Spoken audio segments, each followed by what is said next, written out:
पाकिस्तान में नौजवानों के दरमियान एक नई लत तेज़ी से फैल रही है। यह है निकोटीन पाउचेस, छोटे टोबैको फ्री मगर इंतहाई नशावर पाउचेस।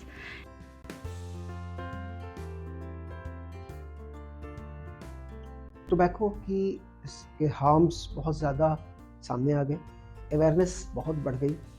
तो टोबैको इंडस्ट्री ने इसको डाइवर्ट करने के लिए एक नया नारा लगाया, हार्म रिडक्शन स्ट्रैटेजी।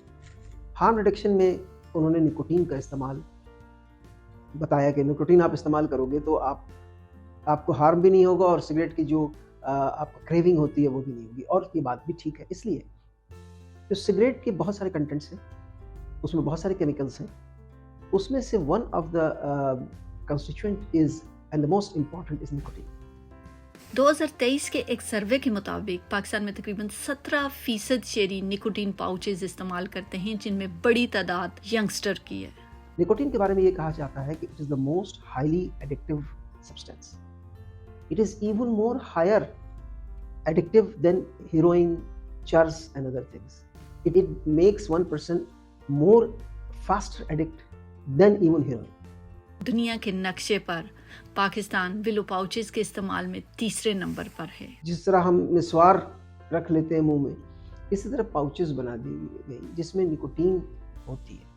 अब निकोटीन जो है ना, स्मोकलेस का एक पार्ट है, और निकोटीन का इस्तेमाल सिर्फ पाउचेस में नहीं है। पाउचेस स्टेटस सिंबल नहीं है, वो ई सिगरेट स्टेटस सिंबल है, जिसकी अगर आप सही मानों में वो ई सिगरेट लें जो कि इम्पोर्टेड है तो 10-10 हज़ार का एक है, तो दैट इज स्टेटस सिंबल। अच्छा, नौजवान इसको फैशन समझकर इस्तेमाल कर रहे हैं, लेकिन हकीकत यह है कि माहिरीन इसको एक नशावर और सेहत के लिए इंतहाई खतरनाक चीज करार दे रहे हैं। मैं एक जगह प्रेजेंटेशन कर रहा था, जब मैंने ये निकोटीन की बात शुरू की, ई सिगरेट की, तो सारे मोबाइल ऊपर हो गए।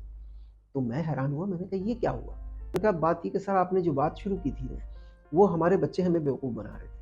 वो हमें कहते थे बाबा देखें या अम्मा देखें, क्या इसमें कोई बदबू है? नहीं। क्या इसमें कोई धुआं है? बहुत ज़्यादा नहीं। तो इसमें तो कोई नुकसान ही नहीं, इसलिए हम पीते। और हम कहते थे हाँ पियो। निकोटीन की एक ख़ास मकदार तक एक्सेप्टेबल होती है, उसके बाद वो हार्मफुल होती है, उससे ज़्यादा बढ़ती जाती है तो हार्म बढ़ता जाता है। मैंने सबसे पहले ड्रैप को, जो कि हमारे करीबी है, हमारे HSA के सामने, यहाँ अप्रोच किया CEO साहब को। CEO साहब प्रीवियस CEO साहब थे, we had number of meetings.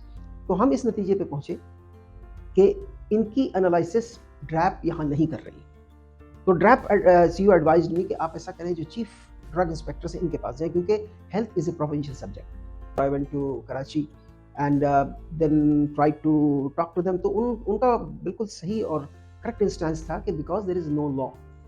हम एक ड्रग इंस्पेक्टर छापा मेडिकल स्टोर पे तो मार सकता है, लेकिन ये जो लोग पाउच बेच रहे हैं, ये तो पेट्रोल पंप और इन जगहों पे बैठे हुए हैं।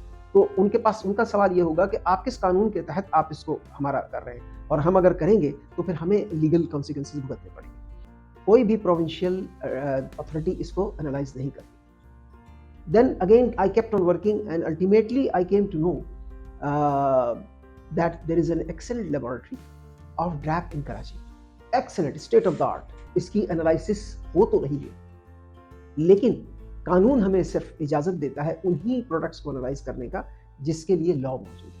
तो हमें च्युइंगम के लिए लॉ मौजूद है, वो हम कर रहे हैं, और इसकी जो पैचेस इसके लिए, और वो उन्होंने हमें रिपोर्ट्स दिखा दी। लेकिन बाकियों के लिए they are still waiting for the law to be framed.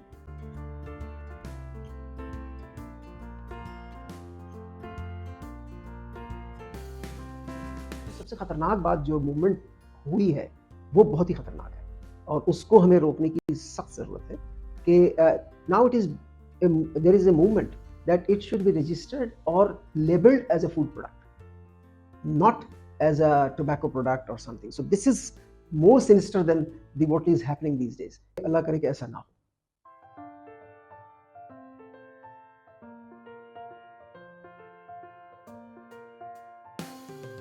The good thing is कि इसकी अवेयरनेस बहुत जल्दी क्रिएट हो गई। टोबैको की अवेयरनेस क्रिएट होने में बहुत वक्त लगा था और बहुत नुकसान हो गया। And it is interesting to know for the audience कि जो सबसे बड़ी रिसर्च जिसने ये साबित किया था कि टोबैको का ताल्लुक कैंसर से है, वो डॉक्टर्स में हुई थी। पाकिस्तान की तमाम यूनिवर्सिटीज़ इस हवाले से रिसर्च करें, और अच्छी बात यह है कि अवेयरनेस चूँकि क्रिएट हो गई है, तो इसलिए निकोटीन प्रोडक्ट्स के बारे में मालूमात बहुत जल्दी लोगों को पता लग गया कि ये हार्मफुल है, वरना आज से सिर्फ 5 साल पहले तक लोग ये समझते थे कि ये नुकसानदेह बिल्कुल नहीं है। तो अब ये रिसेंट जो रिपोर्ट्स आ रही हैं, रिसेंट जो डाटा है, वो इस बात की नफी कर रहा है और ये कह रहा है कि it is as harmful as tobacco.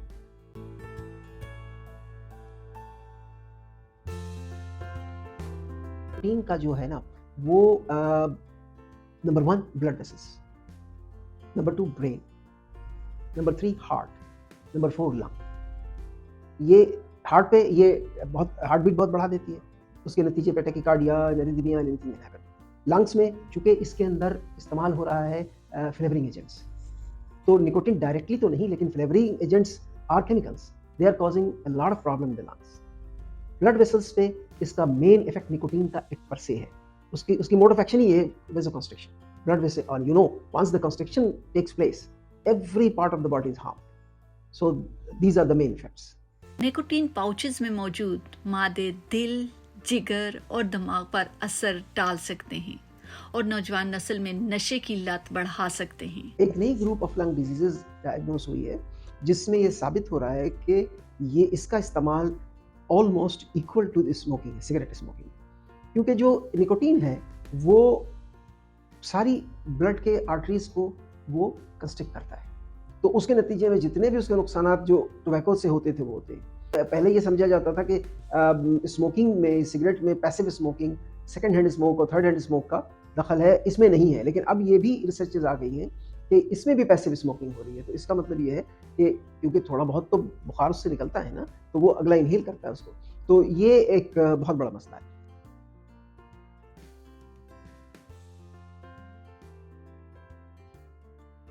अब जो इसके डिफरेंट प्रोडक्ट्स अवेलेबल हैं, वो जैसा कि मैंने बात की, सिगरेट है, फिर आपके पैचे, निकोटीन पैचेस हैं, फिर आपके च्युइंगम्स हैं, निकोटीन च्युइंगम्स हैं, फिर आपके वेलो है, वेलो के 10 टाइप के प्रोडक्ट्स पाकिस्तान में मौजूद हैं। अब इन सब में जो बेसिकली इस्तेमाल होता था क्विट स्मोकिंग के लिए, वो च्युइंगम और पैचेस इस्तेमाल होते थे, वो रेगुलेटेड है, उसके कंटेंट हमें मालूम है, अगर कोई उसको बाईपास करता है तो हम उसको रोक सकते हैं क्योंकि देयर इज ए लॉ। लेकिन बाकी चीज़ों के लिए, पाउच के लिए या ई सिगरेट के लिए पाकिस्तान में कोई कानून नहीं। इसके नतीजे में ना ड्रग रेगुलेटरी अथॉरिटी उस पर कोई एक्शन ले सकती है, ना पुलिस उस पर एक्शन ले सकती है, ना कोई और रेगुलेटिंग बॉडी एक्शन ले सकती है, क्योंकि if you want to take an action there must be a law. Certainly इस वक्त नहीं है, लेकिन I can see in near future there will be a law. सबसे बड़ा मसला ये है कि पाकिस्तान में अभी तक इसके लिए कोई वाज़े कानून या रेगुलेशन मौजूद नहीं। मार्केट मुकम्मल तौर पर गैर रेगुलेटेड है और कोई हद या निगरानी मौजूद नहीं है। देखिए, जहर है, चाहे वो चुटकी भर हो या पाउंड्स में हो। इस सूरत हाल में निकोटीन की even 1 milligram or even 1 microgram is not required to the body, and anything which is not required to the body is harmful. उसका कोई फायदा नहीं है। अब डॉट्स आप 1 रखें या 50 रखें, हार्मफुल चीज तो शुरू कर दी आपने। गुनाह सगीरा और गुनाह कबीरा वाली बात है, गुनाह दोनों है, नुकसान दोनों में हो रहा है। जो 1 डॉट वाला इस्तेमाल करेगा वो शायद 6 महीने बाद बीमार होगा, जो 9 डॉट से पहुंच जाएगा तो वो बहुत जल्दी बीमार हो जाएगा, और हो सकता है उसके लंग्स में जो चेंजेस जो 2 साल बाद होनी है वो जल्दी हो जाएगी। तो दिस इज द इशू। जब कोई लॉ बनेगा, जब कोई रेगुलेशन होगी, तो नेचुरली उस पर कुछ तो कंट्रोल होगा। अभी अगर ऐसा होगा तो फॉर एग्जांपल हम by going through the international research हम कहेंगे कि अच्छा जी, आपको ये पाउच जो है ना 0.5 मिलीग्राम या व्हाटएवर मिनिमम पॉसिबल पे आप रखें, और इसको सेल आप 18 से कम नहीं कर सकते, या आप सेल डॉक्टर प्रिस्क्रिप्शन से कर सकते, कुछ भी। क्योंकि फॉर एग्जांपल आप ये अगर कह रहे हैं कि हम इसको टोबैको सिगरेट छोड़ने के लिए इस्तेमाल कर रहे हैं, तो this can not be done on streets. You have to go to a clinic where there is a pulmonologist, जो कि इस टोबैको को छुड़ाने की जो तरीकाकार है, कोल्ड टर्की मेथड तो नहीं आप कोई छोड़ सकता कि आप आज से कहो कल से छोड़ दें, ऐसा नहीं होता, उसको सपोर्ट देना पड़ता है। उस क्लिनिक के लिए हमें साइकोलॉजिस्ट भी चाहिए, हमें डॉक्टर भी चाहिए, हमें एक सपोर्टिंग स्टाफ भी चाहिए, क्योंकि सिगरेट छोड़ने के लिए या निकोटीन छोड़ने के लिए लाजमी है कि उसको साइकोलॉजिकल सपोर्ट भी दिया जाए, उसको समझाया जाए किसी नुकसान फायदे के। तो जब हम रेगुलेट कर लेंगे इसको, तो हमारी जो थिंक टैंक की है वो हमने मिनिस्ट्री भी भेजी हुई है, उनकी रिकमेंडेशंस, तो वो अगर वो हो जाए तो उसमें यह है कि लॉ बनाया जाए, और लॉ बनाने के बाद इसकी जो इम्प्लीमेंटेशन की जाए, इसकी मॉनिटरिंग की जाए। हेल्थ सर्विस अकेडमी ने हायर एजुकेशन कमीशन के साथ एक MOU किया हुआ है, क्योंकि every university by default has a tobacco control unit. ये नौजवानों और वालिदैन के लिए इंतबाह है। अगर हुकूमत फौरी इत्तमाद ना करे तो ये लत और बढ़ सकती है और सेहत के मसाइल भी संगीन हो सकते हैं।